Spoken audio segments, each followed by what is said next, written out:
Amagambo yo mu Ivanjiri ntagatifu uko yanditswe na Matayo.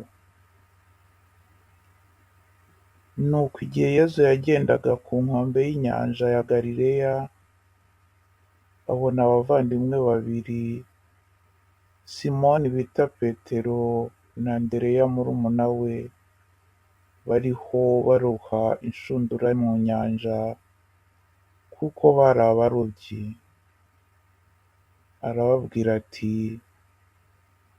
nimunkurikire nzabagira abarobyi b'abantu.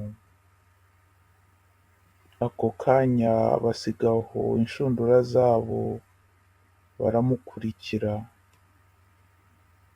Yigiye imbere abona abandi bavandimwe babiri, Yakobo mwene Zebedeyi na murumuna we Yohani, bari mu bwato hamwe na se Zebedeyi, bariho basana inshundura zabo.